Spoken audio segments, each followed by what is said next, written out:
When you think about our modern interconnected world, where did that all begin? Well, a massive piece of that puzzle was put together between, say, 1450 and 1750. This was an absolutely wild time of exploration, collision, and just total transformation. It was all driven by these brand new technologies and some really fierce ambitions that literally redrew the map. And it all started, in a way, by stitching the seams of the planet together. I just love this quote. It's from the historian Alfred Crosby, and man, it just nails what we're talking about today. Think about it.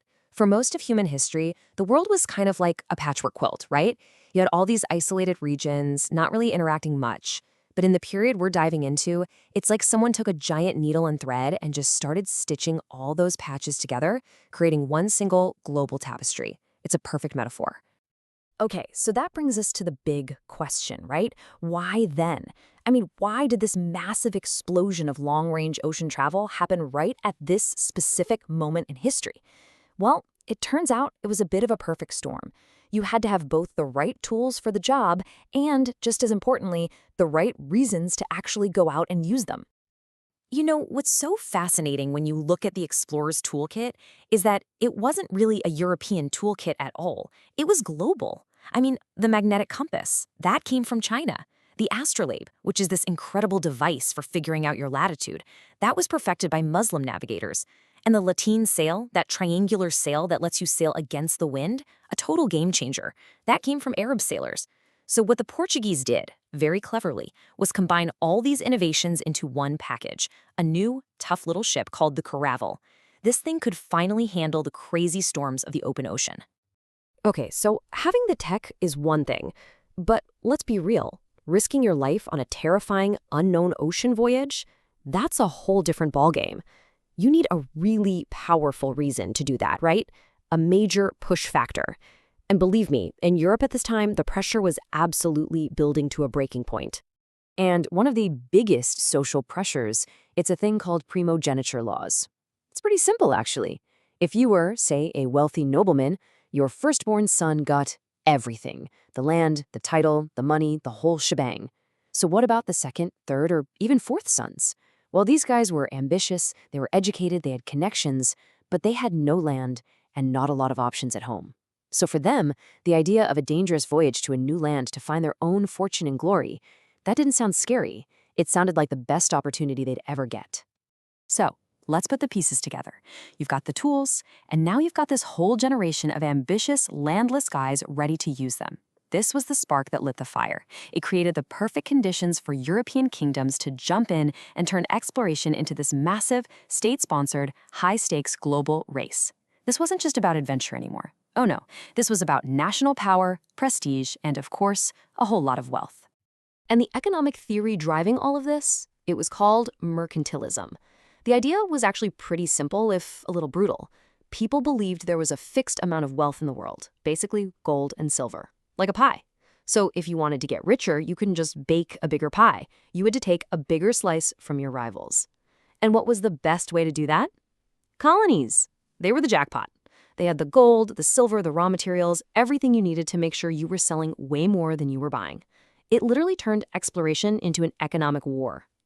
And just look at how fast everything happened once the race began. It's mind-blowing. In 1488, you've got Diaz rounding the tip of Africa for Portugal. Okay, huge deal. But then, just 4 years later, Columbus, sailing for Spain, accidentally bumps into an entire hemisphere that Europeans didn't even know was there. 6 years after that, Vasco da Gama finally makes it all the way to India by sea. And get this, by 1522, Magellan's crew has circumnavigated the entire globe. We're talking about a little over 30 years. In the span of a single generation, the mental map of the planet was just completely and utterly redrawn. But here's the thing, not everyone played this game the same way. They all had their own strategy. Portugal, for instance, they were all about the trading post-empire. They weren't trying to conquer huge landmasses. They just wanted to control key ports to dominate the super lucrative spice trade. Spain, totally different playbook.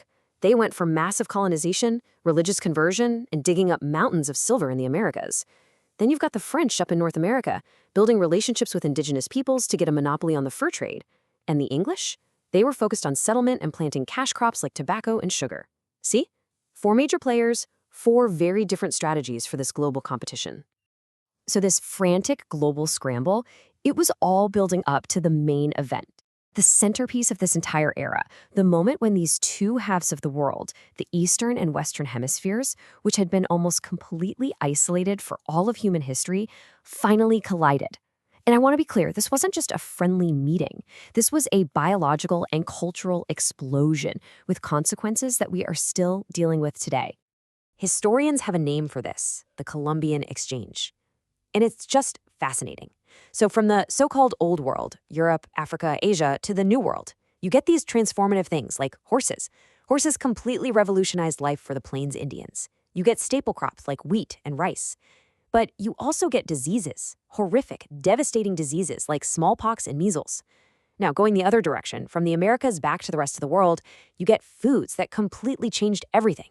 I mean, can you even imagine Italian food without tomatoes or Irish history without the potato? These crops fueled a massive population boom across Europe, Africa, and Asia. It's incredible.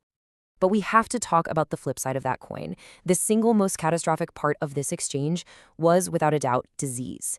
You see, because the indigenous peoples of the Americas had been isolated for millennia, their bodies had no built-up immunity to these Afro-Eurasian germs. The result was what historians call the Great Dying, a total demographic collapse. In some places, as many as 90% of the native population died. Just let that number sink in. It's one of the largest, if not the largest, population disaster in all of human history. So out of this collision, this conquest, and this exchange, a brand new world order was born. This was a world of massive maritime empires, all connected by sailing ships, and all of it was built on completely new global systems for organizing labor and, you guessed it, extracting wealth. And to make these new colonies profitable, the Europeans came up with some truly brutal systems of forced labor.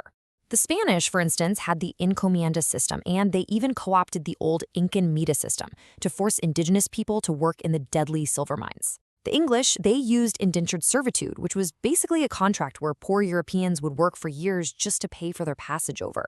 But the biggest, most widespread, and most inhumane system of them all was chattel slavery. This is where millions of Africans were kidnapped, forced onto ships, and transported across the Atlantic to be treated, literally, as property to be bought and sold.